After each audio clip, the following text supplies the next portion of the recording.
ധാർമ്മികതയാണ് മാനവികതയുടെ ജീവൻ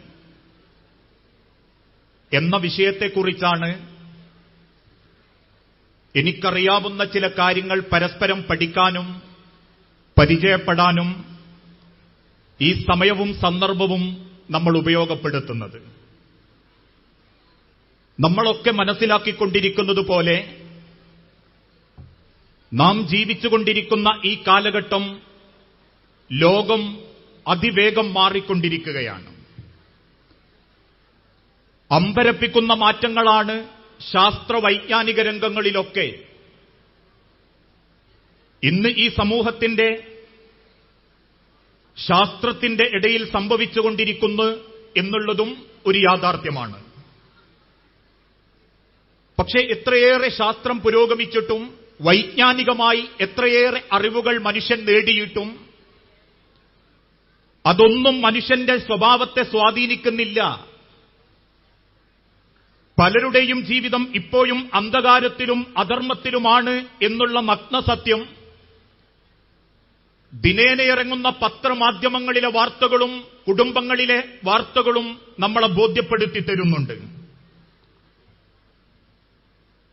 അതുകൊണ്ട് തന്നെ മൊറാലിറ്റിയുടെ വിഷയത്തിൽ, ധാർമ്മികതയുടെ വിഷയത്തിൽ എത്രയോ പിൻഭാഗത്തേക്ക് സഞ്ചരിച്ചുകൊണ്ടിരിക്കുന്ന ഒരു ജനതയായി ഇന്ന് മനുഷ്യകുലം മാറിക്കൊണ്ടിരിക്കുന്നു എന്നുള്ളതിന്റെ തെളിവുകളാണ് പരസ്പരം കൊള്ളയും കൊലയും, അതിനേക്കാളേറെ മാതാപിതാക്കളെ അവഗണിക്കുന്ന മക്കളും, മക്കളോട് അനീതി കാണിക്കുന്ന മാതാപിതാക്കളും, ഭർത്താവിനെ വഞ്ചിക്കുന്ന ഭാര്യയും ഭാര്യയെ വഞ്ചിക്കുന്ന ഭർത്താവും, മറ്റുള്ളവനെ കൊന്നിട്ടാണെങ്കിലും പണമുണ്ടാക്കണമെന്ന് ചിന്തിക്കുന്ന ആർത്തി പിടിച്ച മനസ്സിന്റെ ഉടമകളെയാണ് ഇന്ന് ഈ സമൂഹത്തിന്റെ പല ഭാഗത്തും നമുക്ക് കാണാൻ സാധിക്കുന്നത്. എന്തുകൊണ്ടാണ് ഇത്തരത്തിലുള്ളൊരു ചിന്തകളിലേക്ക് ഈ ജനത എത്തിപ്പെടാനുള്ള കാരണം എന്ന ചോദ്യത്തിന് ലോകം കൊടുക്കുന്ന മറുപടി പലരും തെറ്റിദ്ധരിച്ചു ജീവിതം ആസ്വദിക്കാനുള്ളതാണ് എന്ന ധാരണ. എന്റെ ജീവിതം ആരുടെയും സർട്ടിഫിക്കറ്റ് വാങ്ങാനുള്ളതല്ല, മറിച്ച് ചിന്തിച്ചും അടിച്ചുപൊളിച്ചും എത്രത്തോളം എന്റെ ജീവിതത്തെ എനിക്ക് മനോഹരമാക്കാൻ സാധിക്കുമോ അങ്ങനെ അടിച്ചുപൊളിച്ച് ജീവിക്കാനാണ് ജീവിതം എന്ന തെറ്റായ ഒരു ധാരണ ഇന്ന് നമ്മളുടെ കൂട്ടത്തിലുള്ള പലരുടെ ഹൃദയത്തിലും കയറിക്കൂടിയിട്ടുണ്ട്. അതുകൊണ്ട് തന്നെ അതിനിടയിൽ മാനവികത ആർക്കും സ്വീകരിക്കപ്പെടാൻ സാധിക്കുന്നില്ല. അതുകൊണ്ട് തന്നെയാണ് മാനവികതയും മനുഷ്യത്വവും അപൂർവ വാർത്തകളായി മാറിക്കൊണ്ടിരിക്കുന്നതും. ഏതാനും ചില ദിവസങ്ങൾക്ക് മുൻപ് പത്രത്തിലെ ഒന്നാമത്തെ പേജിൽ വളരെ അപൂർവമായി കൊടുക്കുന്ന വാർത്തകളെപ്പോലെ ഒരു പെട്ടിക്കോളത്തിൽ ഒരു വാർത്തയുണ്ടായിരുന്നു. കോഴിക്കോട് സിറ്റിയിൽ ഓടിക്കൊണ്ടിരിക്കുന്ന ഒരു ഓട്ടോയിൽ 50 ലക്ഷം രൂപയും ഒരു ലാപ്ടോപ്പും കുറച്ച് ഡോക്യുമെന്റുകളും ആരോ മറന്നുവെച്ചു. ആ മറന്നുവെച്ച ഡോക്യുമെന്റുകളും ലാപ്ടോപ്പും 50,000 രൂപയും ഓട്ടോ ഡ്രൈവർ തിരിച്ചു കൊടുത്തു എന്ന വാർത്ത പത്രത്തിന്റെ ഒന്നാമത്തെ പേജിൽ സ്ഥാനം പിടിച്ചിട്ടുണ്ടെങ്കിൽ, അത് വായിച്ച് നമ്മൾക്ക് അത്ഭുതം തോന്നുന്നുണ്ടെങ്കിൽ, മനുഷ്യത്വവും മാനവികതയും ഇന്ന് ചിലരിൽ മാത്രം ഒതുങ്ങിക്കൊണ്ടിരിക്കുന്ന ഭീകരമായ അവസ്ഥയാണ് അത്തരത്തിലുള്ള വാർത്തകൾ നമ്മളെ ബോധ്യപ്പെടുത്തിക്കൊണ്ടിരിക്കുന്നത്. അതുകൊണ്ട് തന്നെയാ ഇന്ന് പലർക്കും പണമേയുള്ളൂ. ജീവിതത്തിന്റെ ആസ്വാദനത്തിന്റെ വ്യത്യസ്ത ലോകത്തേക്ക് വേണ്ടി ആർത്തി പിടിച്ചോടിയ സമാധാനം തേടി അലയുന്ന മനുഷ്യരെയാണ് ഇന്ന് ഈ കുടുംബങ്ങളുടെ സമൂഹത്തിന്റെ പല ഭാഗത്തും നമ്മൾ കണ്ടുകൊണ്ടിരിക്കുന്നത്. അതുകൊണ്ട് തന്നെ നാട് നശിക്കാൻ തുടങ്ങി, നഗരങ്ങൾ നശിക്കാൻ തുടങ്ങി, മക്കളുടെ ജീവിതം താറുമാറാകാൻ തുടങ്ങി. നാവിനടിയിൽ തിരുകലും മൂക്കിലേക്ക് വലിച്ചുകയറ്റലും ഞരമ്പുകളിൽ കുത്തിത്തായ്ത്തലുമാണ് ആണത്തത്തിന്റെ ലക്ഷണം, ഹീറോയിസം.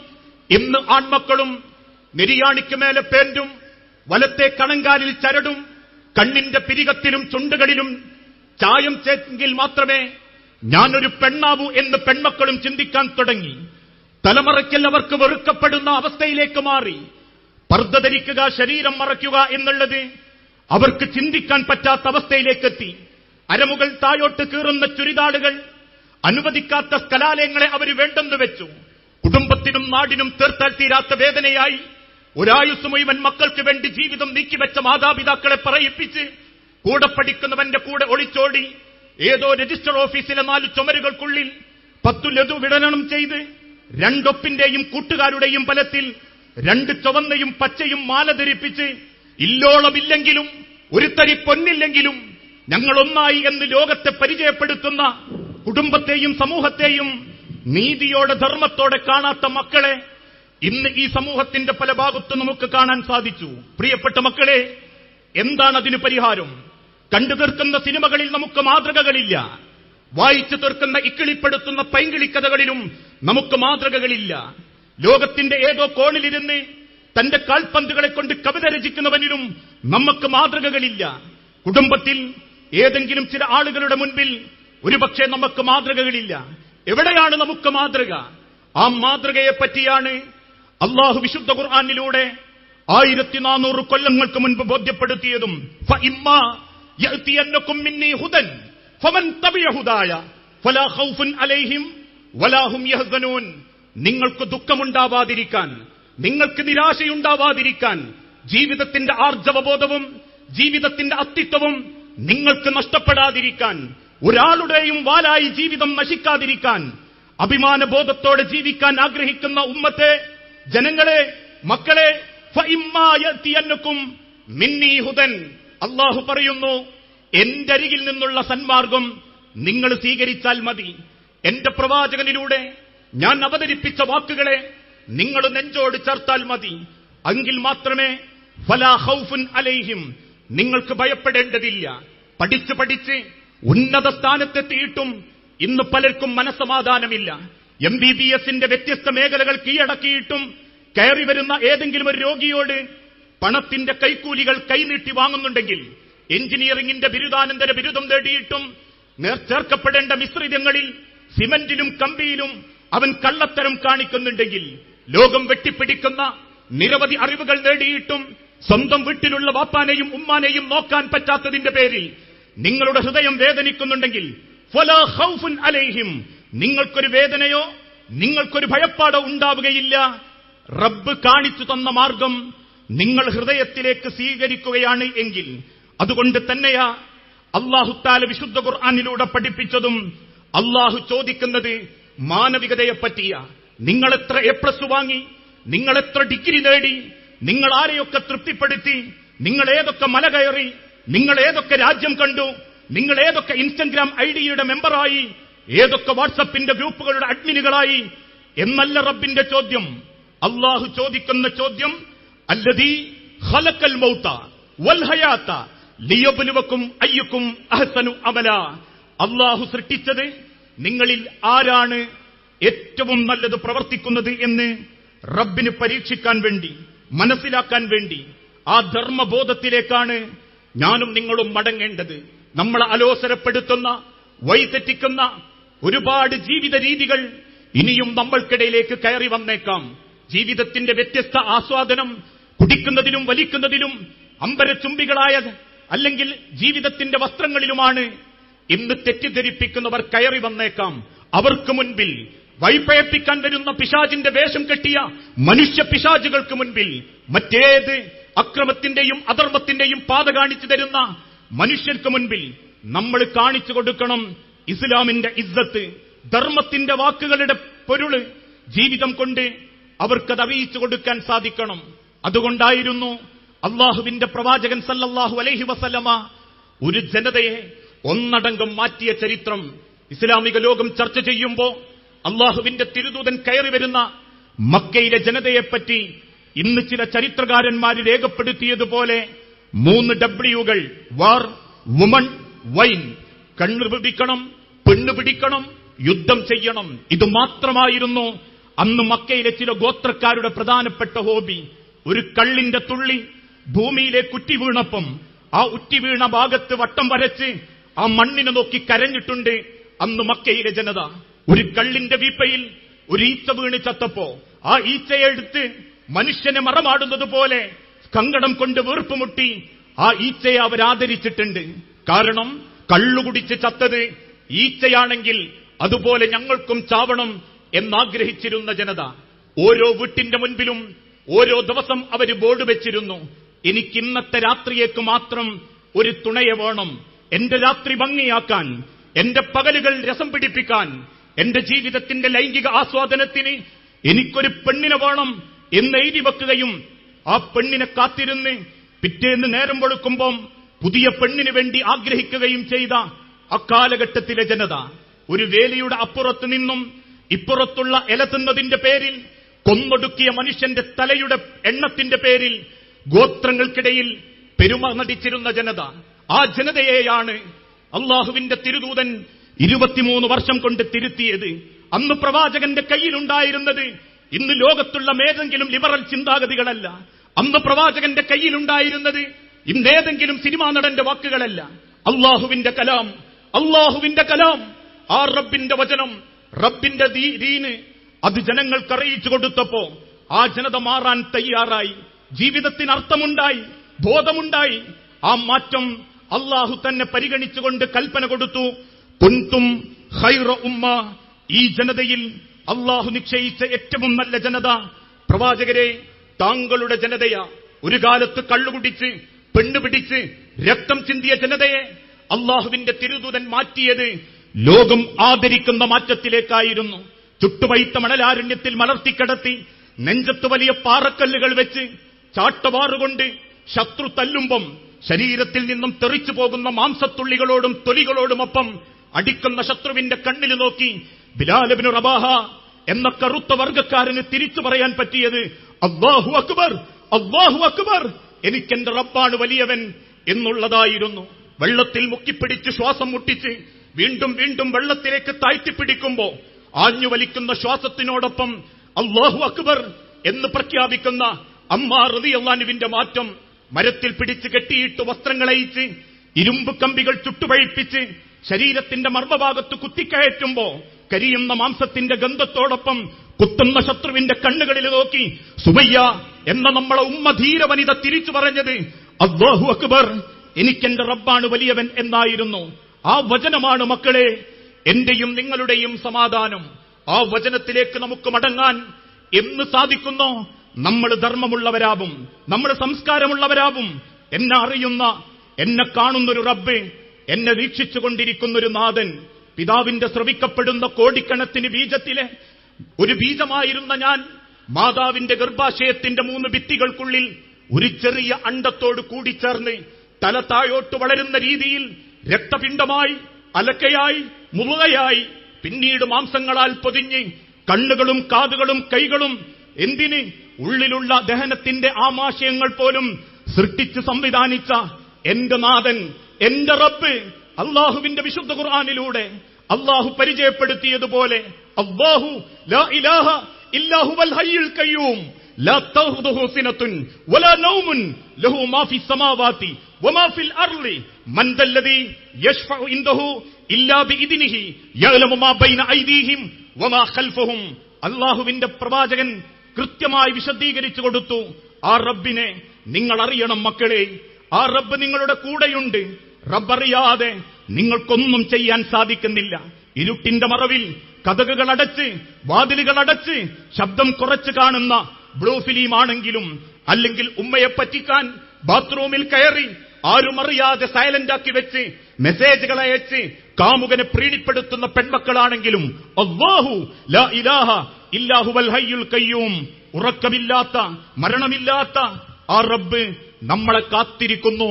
നമ്മളുടെ ഓരോ നിമിഷങ്ങളും അള്ളാഹുവിന്റെ അടുത്ത് രേഖപ്പെടുത്തിക്കൊണ്ടിരിക്കുന്നു. അതിനാ റബ്ബ് നമ്മളെ സൃഷ്ടിച്ച് പരിപാലിച്ച് പടച്ച റബ്ബിന്റെ സ്വർഗം വാഗ്ദാനം ചെയ്ത് നമുക്കായി കാത്തിരിക്കുന്നതും. വിശുദ്ധ ഖുർആനിലൂടെ അല്ലാഹു തആല ഓർമ്മപ്പെടുത്തിയൊരു വാക്കുണ്ട്. ആരാണ് ജനങ്ങളിൽ ഏറ്റവും നല്ലവൻ? ആരെയാണ് റബ്ബിന് ഏറ്റവും ഇഷ്ടം? ഏതെങ്കിലും തരത്തിൽ ദുനിയാവിന്റെ മായാലോകത്ത് പെട്ടുപോയവരല്ല. ഇന്ന് ദുനിയാവിലുള്ള പലരെയും നോക്കി നമ്മൾ പറയാറില്ലേ, വിജയിച്ചവൻ, നാട്ടിലുള്ള ജോലിയും നേടി, വിദ്യാഭ്യാസവും നേടി, UK-യിലോ അമേരിക്കയിലോ ചെന്ന് 6 ശമ്പളം വാങ്ങുന്നവനെ നോക്കി നമ്മൾ പറയും വിജയിച്ചവൻ. അതല്ലെങ്കിൽ ഡിഗ്രികൾ നേടി ജോലി സമ്പാദിച്ച് ലക്ഷങ്ങൾ കൈനീട്ടു വാങ്ങുന്ന പെണ്ണിനെ നോക്കിയിട്ട് പറയും ഭാഗ്യവാൻ, ഭാഗ്യവൾ. അല്ല, പടച്ച റബ്ബ് പരിചയപ്പെടുത്തി ആരാണ് പടച്ചോൻ ഇഷ്ടപ്പെട്ടവർ. യാ അയ്യുഹന്നാസ് ഇന്നാ ഖലഖനാകും മിൻ ദകരിൻ വഉൻസ വജഅൽനാകും ശുഊബൻ വഖബാഇല ലിതആറഫു ഇന്ന അക്രമകും ഇൻദല്ലാഹി അത്ഖാകും. ജനങ്ങളെ, മനുഷ്യരെ, നിങ്ങളെ പടച്ച റബ്ബ് സൃഷ്ടിച്ചത് ഒരാണിൽ നിന്നും പെണ്ണിൽ നിന്നുമാ. നമുക്കൊരപകർഷതാബോധവും തോന്നേണ്ടതില്ല. തൊലികൾ കറുത്തതിന്റെ പേരിൽ, തൊലികൾ വെളുത്തതിന്റെ പേരിൽ, ഉയരം കുറഞ്ഞതിന്റെ പേരിൽ, ഉയരം കൂടിയതിന്റെ പേരിൽ ഒരപകർഷതാബോധവും മക്കളെ നമുക്ക് തോന്നേണ്ടതില്ല. എന്റെ തൊലിയുടെ നിറം പോയതിന്റെ പേരിൽ എനിക്ക് യാതൊരുവിധ മാനസിക ആഘാതവും തോന്നാൻ അവകാശമില്ല. കാരണം എനിക്കും ഒരു വാപ്പയേയുള്ളൂ, വെളുത്തവനും ഒരു വാപ്പയേയുള്ളൂ.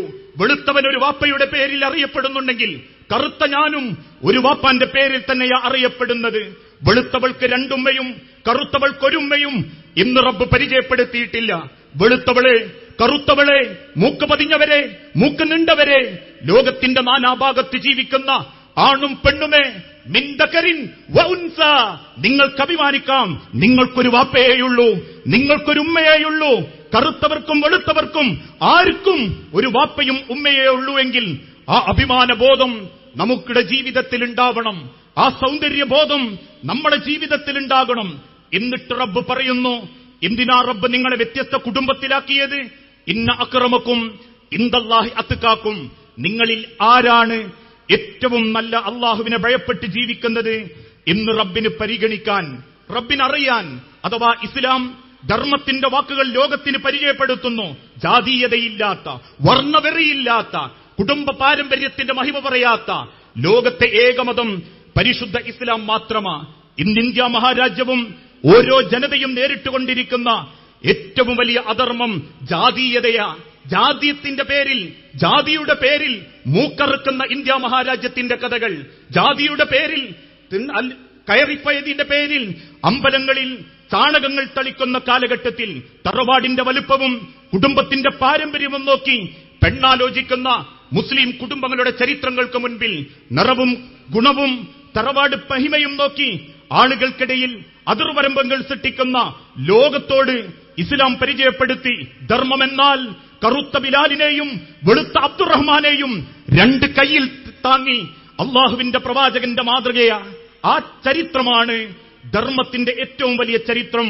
ഏകനായ റബ്ബിനെ നമ്മൾ അംഗീകരിക്കുക എന്നുള്ളത്, ആ അംഗീകാരം എന്റെയും നിങ്ങളുടെയും ഹൃദയത്തിലുണ്ടെങ്കിൽ ജീവിതത്തിന്റെ സർവ്വരംഗത്തും അഭിമാന അന്തസ്സോടുകൂടി ഇസ്ലാമിനെ നെഞ്ചേറ്റാൻ സാധിക്കും. ഞാൻ ഈ താടി വളർത്തുന്നുണ്ടെങ്കിൽ അതെന്റെ മുഖത്തെ കവളിന്റെ ഒട്ടൽ കാണാൻ തിരിക്കാൻ വേണ്ടിയിട്ടല്ല.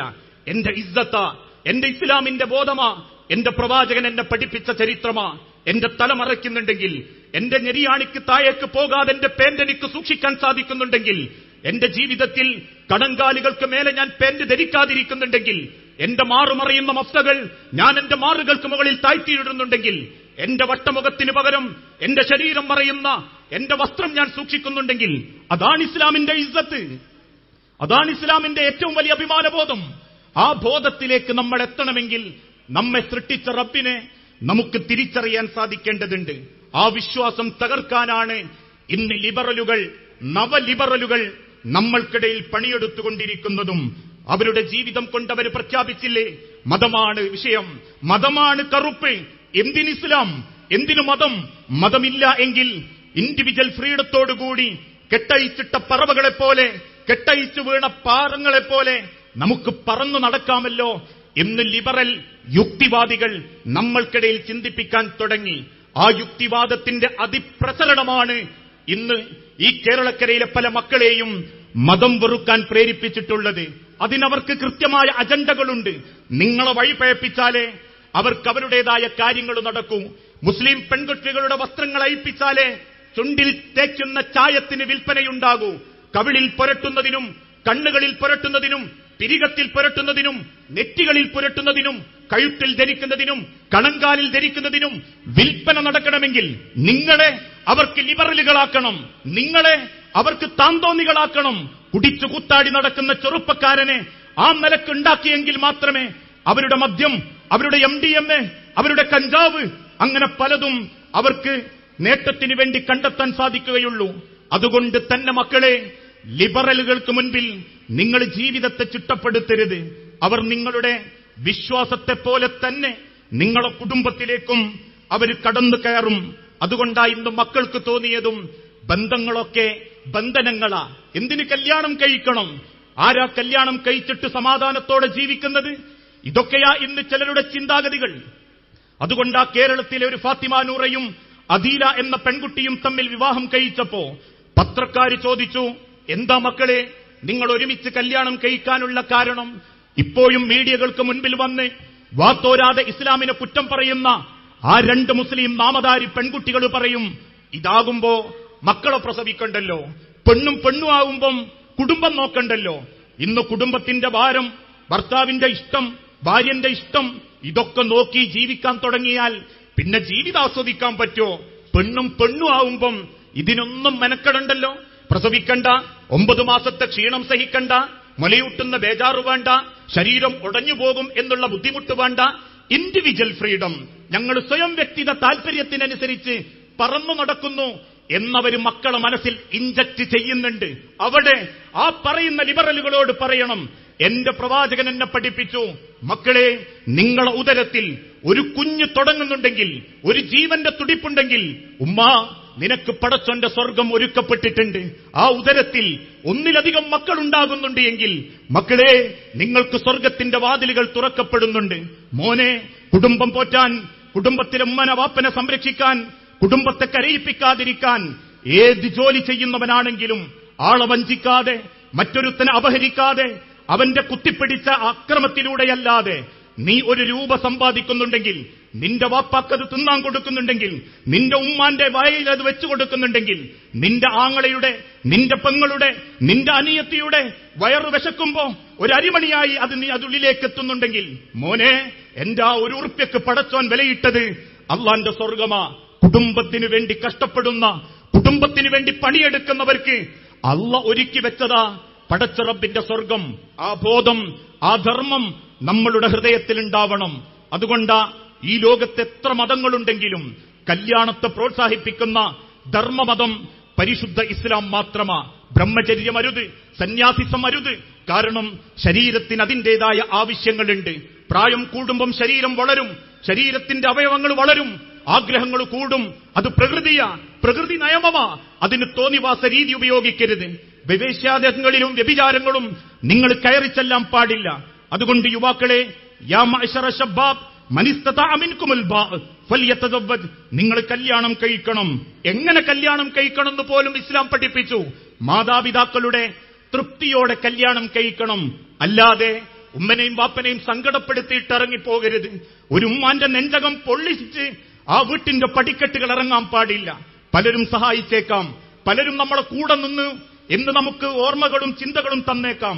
പക്ഷേ 100 കണക്കിന് കുടുംബക്കാർ ഒരുമിച്ച് കൂടുന്ന ഒരു സദസ്സിൽ ഒരു മൗലവിയുടെ സാന്നിധ്യം കൊണ്ടോ അല്ലെങ്കിൽ കുടുംബക്കാരുടെ പ്രാർത്ഥന കൊണ്ടോ ഒരു വാപ്പാന്റെ കൈ പിടിച്ച് സവ്വജതുക വഅൻകഹതുക, എന്റെ കരളായ എന്റെ മോളെ ഞാൻ എന്റെ കൈയിലേക്ക് ഏൽപ്പിക്കുകയാണെന്ന് നെഞ്ചു പൊട്ടി ഒരു വാപ്പ പറയുമ്പോ അതിന് അള്ളാന്റെ ബർക്കത്താ, അത് പടച്ചോന്റെ ഒരു ഇഷ്ടമാ. അതിന് അതേ രീതിയിൽ ആ ചെറുപ്പക്കാരൻ സന്തോഷത്തോടെ ഒരു വാപ്പാനെയും കരയിപ്പിക്കാതെ ആ വാപ്പാന്റെ മകളെ കൈനീട്ടി സ്വീകരിച്ചിട്ട് പറയും, കബിൽതു നിക്കാഹ, നിങ്ങൾ ചേർത്ത് തന്നത് ഞാൻ സ്വീകരിച്ചിട്ടുണ്ട് വാപ്പ. എത്ര മനോഹരം, എത്ര ബർക്കത്ത്, എത്ര മാലാഖമാരുടെ സാന്നിധ്യം. അതിനു പകരം ഏതോ കോടതിയുടെ വരാന്തയിൽ പെറ്റുമ്മാനെ ചവിട്ടിത്തേച്ചും വാപ്പാൻ അപമാനിച്ചും അവസാനം ജീവിതത്തിന്റെ സങ്കടത്തിലേക്കും ആത്മഹത്യകളിലേക്കും ജനിപ്പിച്ച മാതാപിതാക്കളെ ദ്രോഹിക്കുന്ന മക്കളാണെങ്കിൽ അത് ധർമ്മമല്ല, അധർമ്മമാ. ആ അധർമ്മത്തിന് പടച്ചോൻ തരുന്ന മറുപടി അള്ളാഹുവിന്റെ മൃഗീയമായ ശിക്ഷയല്ലാതെ മറ്റൊന്നും അള്ളാഹു വാഗ്ദാനം ചെയ്തിട്ടില്ല.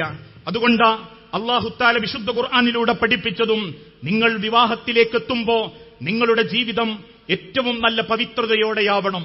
വിവാഹത്തിന്റെ മുൻപുള്ള സ്നേഹബന്ധങ്ങളും പ്രണയബന്ധങ്ങളും വേദനയിലേക്ക് ആളുകളെ നയിച്ചിട്ടുള്ളൂ. പല കുടുംബവും ഇന്നും സങ്കടത്തിലാ. ഓരോ മക്കളോടും ഇന്നൊരു ലഹരിയ, പ്രേമം, പ്രണയം. ആരെയെങ്കിലും വരുതിയിലാക്കുക, പാതയോര വക്കുകളിലും റോഡ് സൈഡിലും ബസ് സ്റ്റാൻഡുകളിലും കാത്തുനിന്ന് ഏതോ കുടുംബത്തിലെ പെൺമക്കളെ വലവീശുക, ആൺകുട്ടികൾക്ക് ആവേശം കൊടുക്കുക എന്നതൊക്കെ ഒരിക്കലും അതൊരു ധർമ്മമായിട്ട് കാണരുത്. കാരണം നിങ്ങളെപ്പറ്റി നിങ്ങളെ മാതാപിതാക്കൾക്ക് സ്വപ്നങ്ങളുണ്ട്. ഞാനൊരു വാപ്പയാണെങ്കിൽ, എന്റേത് മൂത്തത് പെൺകുട്ടിയാണെങ്കിൽ എന്റെ മക്കളെ മുഖത്തേക്ക് നോക്കുമ്പോ എനിക്കൊരു പ്രതീക്ഷയുണ്ട്. എന്റെ മോള് റബ്ബേ, ആ മകൾക്കൊരു ജീവിതമുണ്ടാകണം, എന്റെ മകളുടെ കണ്ണ് നിറയാത്തൊരു ജീവിതമുണ്ടാകണം, അവളെ ജനിപ്പിച്ചതിന്റെ പേരിൽ തലകുനിക്കേണ്ട അവസ്ഥ എനിക്ക് വരല്ലേ റബ്ബേ. അങ്ങനെ പ്രാർത്ഥിക്കുന്ന ഒരു വാപ്പയിൽ നിന്നും ഉമ്മയിൽ നിന്നും വിവാഹത്തിന്റെ മുൻപുള്ള ബന്ധങ്ങൾ അവരെ കരയിപ്പിച്ചിട്ടേയുള്ളൂ, അവരെ സങ്കടപ്പെടുത്തിയിട്ടേയുള്ളൂ. ആൺമക്കളോട് പറയട്ടെ, നിങ്ങളെപ്പോലെ തന്നെ പ്രതീക്ഷകളാണ് ഓരോ പെൺമക്കളും. ആ പെൺകുട്ടിയുടെ വാപ്പാനെ കരയിപ്പിച്ചിട്ടും ആ ഉമ്മാന്റെ സമാധാനം നഷ്ടപ്പെടുത്തിയിട്ടും നിങ്ങൾക്ക് ഈ ദുനിയാവിൽ ഒരു കൊട്ടാര സന്തോഷങ്ങളും കണ്ടെത്താൻ സാധിക്കുകയില്ല. പകരം അള്ളാന്റെ ബർക്കത്തോടെ കുടുംബം മുൻപോട്ട് കൊണ്ടുപോകാൻ സാധിക്കണം. നമ്മളെ വസ്ത്രവിധാന രംഗത്ത് ഇസ്ലാമിന്റെ ധർമ്മം നമ്മളെ അഭിമാനബോധമാകണം. തട്ടമഴിപ്പിക്കലാണ് പുരോഗമനമെന്ന് വാദിക്കുന്ന നവലിബറൽ ചിന്താഗതികൾ നമ്മളെ സ്വാധീനിക്കാൻ പാടില്ല. ഞങ്ങൾ കാരണം തട്ടമഴിക്കുന്നവർ അനവധി എന്ന് നമ്മളെ മുഖത്തേക്ക് നോക്കി പറയുമ്പം അവരോട് തിരിച്ചു പറയണം, സ്ത്രീയുടെ പുരോഗമനം തട്ടമഴിക്കലല്ല, ആണിനെ കണ്ട് ജീവിക്കലല്ല, ജെൻഡർ ന്യൂട്രാലിറ്റിയല്ല, മറിച്ച് പെണ്ണിന്റെ പുരോഗമനമെന്നാൽ സ്വന്തം അസ്തിത്വത്തിൽ നിന്ന് ഈ സമൂഹത്തിൽ സ്ഥാനമുണ്ടാക്കല. അല്ലെങ്കിൽ ജീവിതത്തിലേക്ക് ചേർത്ത് നിർത്തപ്പെടുന്ന പല ആളുകളുടെയും ജീവിതം നമ്മളെ പഠിപ്പിക്കുന്നതും അത് തന്നെയാ. ഈ ലോകത്തെ അല്ലെങ്കിൽ രാജ്യത്തിന്റെ പാർട്ടികളിൽ ഇന്ദിരാഗാന്ധിയാണെങ്കിലും ഫാൻസി റാണിയാണെങ്കിലും എന്തിനേറെ ഷെയ്ഖ് ഹസീന മുതൽ ഇന്ന് ഇന്ത്യ മഹാരാജ്യത്തും നമ്മുടെ സമൂഹത്തിന്റെ ഇടയിലും സ്വയം വ്യക്തിത പെൺവർഗത്തിന്റെ ഐഡന്റിറ്റിയിൽ തന്നെ ഇസ്ലാമിലും ലോകത്തും സ്ത്രീ ശാക്തീകരണത്തിന്റെ ജീവിതം കാണിച്ചു കൊടുത്ത ആ പെൺകുട്ടികളെയും ആ മാതാക്കളെയും കണ്ടുപറയണം, സ്ത്രീയുടെ ഐഡന്റിറ്റി ആണിനെപ്പോലെ പാന്റിടുമ്പോഴും ആണിനെപ്പോലെ ജീവിക്കുമ്പോഴേ കിട്ടൂ എന്ന് പറയുന്ന ലിബറലുകളോട് പറയണം, അതെനിക്ക് വേണ്ട. ഞാൻ എന്റെ അസ്തിത്വത്തിൽ നിന്ന് എന്റെ തല മറച്ചിട്ട്, എന്റെ മുടി കാണിക്കാത്ത രീതിയിൽ, എന്റെ മാറു മറച്ചിട്ട്, എന്റെ ശരീരത്തിന്റെ ഒരവസ്ഥ പോലും മറ്റൊരാണിന് അലോസരമുണ്ടാക്കാത്ത രീതിയിൽ എന്റെ പർദ്ദക്കുള്ളിൽ, എന്റെ വസ്ത്രത്തിന്റെ ഉള്ളിൽ എന്റെ ഔറത്തിനെ സംരക്ഷിച്ച് എനിക്ക് ഇസ്സത്തുണ്ടാക്കാൻ പറ്റും. ഉണ്ടാക്കിയിട്ടുണ്ട്. ആ മഫ്ത ധരിക്കുന്ന പർദ്ദ ധരിക്കുന്ന പലരും ഫ്ലൈറ്റ് ഓടിക്കുന്നുണ്ട്, തീവണ്ടി ഓടിക്കുന്നുണ്ട്. എന്തിനേറെ രാജ്യത്തിന്റെ പല മേഖലകളിലും സ്വന്തം അഭിമാന ബോധത്തിൽ അവർ ആ സന്തോഷത്തോടെ ജീവിക്കുന്നുണ്ട്. അന്യപുരുഷന്മാർ കൈനീട്ടുമ്പം കൈ വലിച്ച് ഇസ്ലാമിന്റെ ഇസ്സത്ത് ബോധ്യപ്പെടുത്തുന്ന പെൺകുട്ടികളുണ്ട്. അതാണ് സ്ത്രീ ശാക്തീകരണം, അതാണ് പെണ്ണിന്റെ അഭിമാനം. ആ ആണിനെ തന്നെ കുടുംബം നോക്കിയും കുടുംബത്തിന്റെ ഭംഗി ആസ്വദിച്ചും ആ കുടുംബത്തെ കരയിപ്പിക്കാതെ ആവുന്ന കാലത്ത് അധ്വാനിച്ച് ആ കുടുംബത്തിന്റെ തണലായി മാറാൻ ആൺമക്കളെ നിങ്ങൾക്ക് സാധിക്കണം. നിങ്ങളുടെ ധർമ്മമാണത്. ചുണ്ടിലെരിയുന്ന സിഗരറ്റ് ആണത്തത്തിന്റെ ലക്ഷണമല്ല. മാടിക്കുത്തുന്ന തോർത്തുമുണ്ടും മുതിർന്നവരോടുള്ള തർക്കുത്തരങ്ങളും ആണത്തത്തിന്റെ ലക്ഷണങ്ങളല്ല. തലയിൽ മുടികളക്കാത്തതിന്റെ പേരിൽ വ്യത്യസ്ത കോലത്തിൽ മുടിവെട്ടുന്ന കളിക്കാരനെ നോക്കി മുടിവെട്ടി വേഷം കെട്ടുന്നവൻ ആണത്തത്തിൽപ്പെട്ടവനല്ല. കല്യാണ വീട്ടിലെ ഏതെങ്കിലും ചില ചെറുപ്പക്കാരികളോട് നോട്ടം കിട്ടാൻ വേണ്ടി പേക്കൂത്ത് നടത്തുന്നവൻ ഇസ്ലാമിൽ ആണത്തത്തിന്റെ പേരിൽ അറിയപ്പെടേണ്ടവനല്ല. ആണത്തമെന്നാൽ കുടുംബത്തിന്റെ വളക്കാവുന്ന ആൺമക്കളാ. ആണത്തമെന്നാൽ വാപ്പാന്റെ കണ്ണുനീര് തുടയ്ക്കുന്ന മക്കളാ. ആണത്തമെന്നാൽ ഉമ്മാന്റെ പ്രാണനെ പോലെ ഉമ്മാനെ സ്വർഗത്തിലെത്തിക്കാൻ വേണ്ടി പണിയെടുക്കുന്ന ആൺമക്കളാ. ദീനിനു വേണ്ടി, സമുദായത്തിനു വേണ്ടി, ഈ ലോകത്തിനു വേണ്ടി, നമ്മളെ വിശ്വാസത്തിനു വേണ്ടി പൊരുതുന്നവരാ ഏറ്റവും നല്ല മക്കൾ. ആലോചിച്ചു നോക്കൂ, ജീവിക്കാൻ അവസരം കിട്ടാതെ ജനിച്ചു വീഴുന്ന കൺമുൻപിൽ ബോംബുകൾ പൊട്ടിത്തെറിക്കുന്നത് കണ്ട ഫലസ്തീനിലെ മക്കളെ നമ്മൾ ഓർക്കണം. തിന്നാൻ ഭക്ഷണം കിട്ടാതെ ജീവിതമില്ലാതെ ജീവിക്കുന്ന ഫലസ്തീനി മക്കൾ, ആ മക്കളുടെ കൂട്ടത്തിൽ ഒരു പാവപ്പെട്ട പെൺകുട്ടി, ആ പെൺകുട്ടിയുടെ അവസാനത്തെ അന്ത്യാഭിലാഷത്തിന്റെ പേരിൽ എഴുതി വെച്ചതും നമ്മൾ കഴിഞ്ഞ ദിവസം വാദിച്ചു. ഹയ എന്ന മോൾ, ആ ഹയ എന്ന കുട്ടി തന്റെ അവസാനത്തെ രേഖപ്പെടുത്തൽ ഇങ്ങനെയായിരുന്നു: ഒരുപക്ഷേ നാളെ ഞാൻ ഉണ്ടായിക്കൊള്ളണമെന്നില്ല. അതുകൊണ്ട് വാപ്പാ, അതുകൊണ്ട് ഉമ്മ, എന്റെ കളിപ്പാട്ടം എന്റെ അനിയത്തിമാർക്ക് കൊടുക്കണം, എന്റെ വസ്ത്രം എളാപ്പാന്റെ മക്കൾക്ക് കൊടുക്കണം, എന്റെ കബറിടങ്ങളിൽ നിങ്ങൾ എനിക്ക് പ്രാർത്ഥനയായിട്ട് കൂടെയുണ്ടാകണം. ജീവിക്കാൻ അവസരം കിട്ടാതെ നശിച്ചു പോകുന്ന മക്കളുണ്ടാകുമ്പോ എന്ത് കുറവാ മക്കളെ പടച്ചോൻ ഈ ദുനിയാവിൽ നിങ്ങൾക്ക് തന്നത്. സ്നേഹിക്കാൻ വാപ്പ, സംരക്ഷിക്കാൻ ഉമ്മ, പ്രണയിക്കാൻ ആ പെങ്ങന്മാർ, ഇങ്ങനെ ജീവിതത്തിന്റെ എല്ലാ ഭംഗിയിലും ജീവിക്കുമ്പോ ധർമ്മം മാത്രം നമ്മൾ കൈവിടാൻ പാടില്ല. ആ ധർമ്മത്തെ ജീവിതത്തോട് ചേർത്ത് നിർത്തണം. ലഹരിയോട് നോ എന്ന വാക്കുച്ചരിക്കണം. ഏതൊക്കെ ചെറുതും വലുതുമാവട്ടെ, കടലാസുകൾ ചുരുട്ടി വലിക്കുന്നത് മുതൽ ലഹരി നൽകുന്ന സർവ്വതും കുല്ലു മുസ്കരിൻ ഹറാം. തിന്മയാ മക്കളെ, നിങ്ങളെ നശിപ്പിക്കും, നിങ്ങൾ ആർക്കും വേണ്ടാത്തവനാക്കും. ഒരു നല്ല പെണ്ണ് കിട്ടാതാവും, ഒരു നല്ല ജോലിയില്ലാതാവും. അവസാനം ക്ഷയിച്ചു പോയ ശരീരത്തിന്റെ ആമാശയത്തിന്റെ വേദനയും പേറി ഏതോ ക്യാൻസർ സെന്ററുകളിൽ നാവും വയറും ദ്രവിച്ചു പോയതിന്റെ പേരിൽ ചക്രശ്വാസം വലിച്ച് ദുനിയാവെന്ന് വെറുക്കപ്പെട്ട മരണമാണോ നല്ലത്? അല്ലെങ്കിൽ ധർമ്മബോധത്തോടെ 1000 മലക്കുകളുടെ സാന്നിധ്യത്തിൽ പുഞ്ചിരിച്ചുകൊണ്ട് നെറ്റിത്തടത്തിലെ വിയർപ്പുമായി അള്ളാനെ കണ്ടുമുട്ടലാണോ പുണ്യം? ഏതു വേണം? എന്റെ മക്കൾ തെരഞ്ഞെടുക്കണം. ഈ 10,000 തെരഞ്ഞെടുക്കണം. നിങ്ങൾക്ക് അഭിമാനബോധമുണ്ടെങ്കിൽ ആ ഇസ്ലാമിന്റെ ധർമ്മത്തിന്റെ വാഹകന്മാരാകാൻ, ആദർശത്തിന്റെ ഉള്ളിൽ നിൽക്കാൻ, ആ ധർമ്മബോധത്തോടുകൂടി മുൻപോട്ടു പോകാൻ കഴിഞ്ഞ പതിറ്റാണ്ടുകളായി ഈ പ്രസ്ഥാനം അത്രേ ആഗ്രഹിച്ചിട്ടുള്ളൂ. ഇക്കാലഘട്ടം വരെ MSM എന്ന മുസ്ലിം സംഘടന ഇതിന്റെ പേരിൽ ഒരു ക്യാമ്പസിലേക്കും രാഷ്ട്രീയമായിട്ട് ഇറങ്ങിയിട്ടില്ല, കൈനീട്ടിയിട്ടില്ല. രാഷ്ട്രീയ കോമരങ്ങൾക്ക് മുൻപിലും നമുക്ക് പ്രകടിപ്പിക്കാനുള്ളത് ഇസ്ലാമിന്റെ ഇസ്സത്ത. അതുകൊണ്ട് തന്നെയാ ഹയർ സെക്കൻഡറി വിദ്യാർത്ഥികൾക്ക് ഹൈസക്ക്, പ്രൊഫഷണൽ വിദ്യാർത്ഥികൾക്ക് പ്രോഫ്കോൺ, അല്ലെങ്കിൽ മുതിർന്ന ആളുകൾക്ക് സയൻസ് വിദ്യാർത്ഥികൾക്ക് സൈൻ, അതോടൊപ്പം ഓരോ ആഴ്ചയിലും കണ്ടിന്യൂസ് റിലീജിയസ് എഡ്യൂക്കേഷൻ, തുടർ മതവിദ്യാഭ്യാസ പാഠം. ഇതിന്റെയൊക്കെ വലുപ്പം എപ്പോഴാണെന്നറിയോ? വാപ്പ മരിച്ചു കിടക്കുമ്പം വാപ്പാന്റെ മയ്യത്ത് കുളിപ്പിക്കാൻ നിങ്ങളെ വിളിക്കും. ആ വിളിക്കുന്ന വാപ്പാന്റെ മയ്യത്തിന്റെ അടുത്ത് നിന്ന് ഒരു കപ്പ് വെള്ളം വാപ്പാന്റെ എവിടെ ഒഴിക്കണം, ഉമ്മാന്റെ എവിടെ ഒഴിക്കണം, എങ്ങനെ തുടങ്ങണം എന്നറിയാതെ മനസ്സ് പൊട്ടി കണ്ണു നിറഞ്ഞു നിൽക്കുന്ന മക്കളാണെങ്കിൽ നിങ്ങൾ കുറ്റവാളികളാ. നിങ്ങളെ രക്ഷിതാക്കളോട് ചെയ്ത കുറ്റം, നിങ്ങളെ ജനിപ്പിച്ച മാതാപിതാക്കളോട് ചെയ്ത കുറ്റം. വാപ്പാന്റെ മയ്യത്തിനെ അടക്കാൻ നേരത്തെ പള്ളിയിലേക്ക് കൊണ്ടുവെക്കപ്പെടുന്ന ഉപ്പാന്റെ തലക്കും ഭാഗത്ത് നിന്ന് അല്ലാഹു അക്ബർ എന്ന 3ാമത്തെ തക്ബീർ ചൊല്ലി അല്ലാഹുമ്മ ഇഗ്ഫിർ ലഹു വർഹംഹു വഅഫീഹി വഅഫു അൻഹു വഅക്രിം നുസുലഹു. ഇതെന്റെ വാപ്പയാ റബ്ബേ, ഈ ചോരയാ റബ്ബേ എന്റെ ചോര, ഈ വയർപ്പാണ് റബ്ബേ എന്റെ തണല് എന്ന മനസ്സോടുകൂടി ഉപ്പാക്ക് മയ്യത്ത് നിസ്കരിക്കുമ്പോൾ പ്രാർത്ഥിക്കാൻ അറിയാത്ത മക്കളാണെങ്കിൽ ആ വാപ്പാനെ ദ്രോഹിച്ച മക്കളാ നിങ്ങൾ. ആ വാപ്പാനോട് അനാദരവ് കാണിച്ച മക്കളാ നിങ്ങൾ. അത് അധർമ്മമാ, അത് ധർമ്മത്തിനെതിരാ. ധർമ്മമെന്നാൽ നമ്മളെ ജീവിതം കൊണ്ട് നാളെ മണ്ണിന്റെ അടിയിലേക്ക് പോയാലും നമ്മൾ ജീവിച്ചതിന്റെ അടയാളമുണ്ടാകണം. ചെയ്തു കൂട്ടിയ നന്മകളുടെ അടയാളം, ധർമ്മത്തിന്റെ അടയാളം. ആ ധാർമ്മികതയാണ് മാനവികതയുടെ ജീവൻ, മനുഷ്യത്വത്തിന്റെ ജീവൻ. ആ ധാർമ്മികതയാണ് നമ്മളെയും ഈ ലോകത്തെയും നിലനിൽക്കാൻ സഹായിക്കുന്നതെങ്കിൽ ആ ധർമ്മത്തിലേക്കാവട്ടെ നമ്മളുടെ ഓരോരുത്തരുടെയും പ്രയാണം. അതിനാവട്ടെ ഈ ഹൈസക്ക് എന്നോർമ്മപ്പെടുത്തി ഞാൻ എന്റെ വാക്കുകൾ അവസാനിപ്പിക്കുന്നു. ഇൻഷാ അല്ലാഹ് ഈ വരുന്ന ജനുവരി 13, 14, 15 തീയതികളിൽ കൊല്ലത്ത് വെച്ച് പ്രൊഫഷണൽ വിദ്യാർത്ഥികൾക്കും ഒരു പരിപാടി പ്രോഫ്കോൺ സംഘടിപ്പിക്കപ്പെട്ടിട്ടുണ്ട്. കേരളക്കരയിലെ പല പ്രൊഫഷണൽ വിദ്യാർത്ഥികളും ഇന്ന് കൃത്യമായ ധാരണയുള്ളവരാ.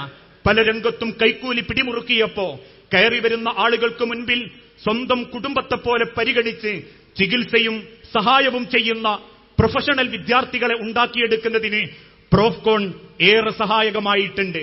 പല ക്യാമ്പസുകളിലും പ്രവർത്തനങ്ങളുമായി മുൻപോട്ടു പോകുമ്പോൾ പല പ്രൊഫഷണൽ വിദ്യാർത്ഥികളും അത് ആഗ്രഹിക്കുന്നുണ്ട് എന്നും തിരിച്ചറിയാൻ സാധിച്ചു. അതുകൊണ്ടാണ് എല്ലാ വർഷവും പ്രൊഫഷണൽ വിദ്യാർത്ഥികൾക്ക് വേണ്ടി സമാധാനത്തോടെ സ്ട്രെസ്സുകൾ ഒഴിവാക്കി കണ്ടെത്തുന്ന വിദ്യാഭ്യാസത്തിന്റെ അപ്പുറം ഒരു തിരിച്ചറിവുണ്ടാവണം എന്ന ബോധത്തിലേക്ക് ആ കൗമാരങ്ങളെയും യൗവനങ്ങളെയും കൈപിടിക്കുന്ന പ്രൊഫഷണൽ വിദ്യാർത്ഥി സംഗമം ഇൻഷാ അല്ലാഹ് ജനുവരി മാസം നമ്മൾ നടത്തുന്നുണ്ട്. അതിലേക്കും നമ്മളെ ജ്യേഷ്ഠനെ, അനിയനെ, നമുക്കറിയാവുന്ന പ്രൊഫഷണലുകളെ കൈപിടിച്ചാൽ നാളത്തൊരു തലമുറയെ, നാളത്തൊരു സാമ്പത്തിക രംഗത്തും അതോടൊപ്പം മനുഷ്യന്റെ മാനുഷിക രംഗത്തും വലിയ മാറ്റങ്ങൾ ഉണ്ടാക്കാൻ സാധിക്കും. അതിനും കൂടി നമ്മൾ സമയം കണ്ടെത്തുക. അല്ലാഹു അനുഗ്രഹിക്കുമാറാവട്ടെ.